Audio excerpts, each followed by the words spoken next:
Jelajahi cara baru mendapatkan informasi. Download Metro TV Extend sekarang. Selamat pagi pemirsa, inilah headline news pukul 5 waktu Indonesia Barat menanggapi tudingan adanya politik divide et impera di balik deklarasi dukungan Budiman Sujatmiko untuk Prabowo Subianto. Wakil Ketua Umum Gerindra Habibur Rahman mengatakan semangat pada pemilu ini adalah berlomba dalam kebaikan dan setiap partai dan individu memiliki kemerdekaan dalam menyampaikan dukungan ke capres manapun. Pertama kami memposisikan Pak Hasto dan PDIP sebagai sahabat. Kalau sahabat itu pasal pertama nggak pernah salah. Yang kedua, kalau sahabat dianggap salah kemungkinan karena salah paham. Ya. Pertama kami ingin menjelaskan ya menanggapi soal dikeroyok.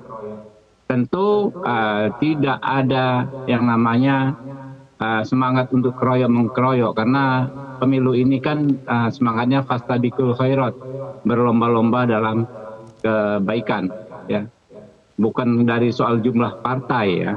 Kalau waktu PDI awal ya didukung oleh Pak Ganjar ya didukung PDI Perjuangan, Perindo, Hanura, lalu ada P3. Kami juga yang waktu itu baru didukung PKB dan Partai Gerindra tidak merasa dikeroyok karena kami menganggap itu realitas demokrasi yang biasa dan setiap partai politik punya kemerdekaan untuk menyampaikan dukungan kepada capres manapun. Toh kesemuanya adalah putra-putra terbaik bangsa. Demikian juga ketika beberapa partai politik mungkin jumlahnya lebih banyak ya mendukung Pak Prabowo. Kami tidak dalam konteks mengepung atau mengeroyok salah satu pihak tertentu. Ada juga kan masih ada koalisinya Pak Anies ya.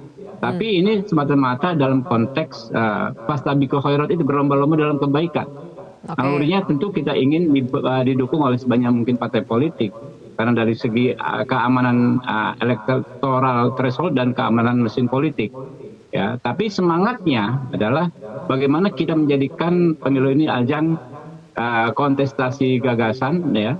Siapapun yang menang, siapapun yang kalah itu bukan hal yang nomor satu. Yang penting adalah bagaimana kita sebagai bangsa sama-sama menjadikan pemilu ini ajang kontestasi gagasan di mana pada akhirnya kita kembali bertemu sebagai sesama anak bangsa. Ya. Nah, kemudian soal divide et impera.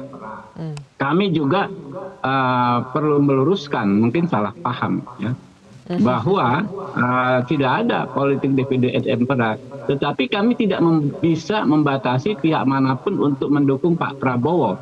Sama halnya kami nggak bisa membatasi anggota Partai Gerindra, kader Partai Gerindra apabila tidak satu visi, misalnya tidak ingin mendukung Pak Prabowo sebagai capres. Contoh paling gampang kita lihat Pak Sandiaga Uno. Silakan beliau ya pada akhirnya mengundurkan diri karena memang beliau tidak mendukung Pak Prabowo sebagai capres.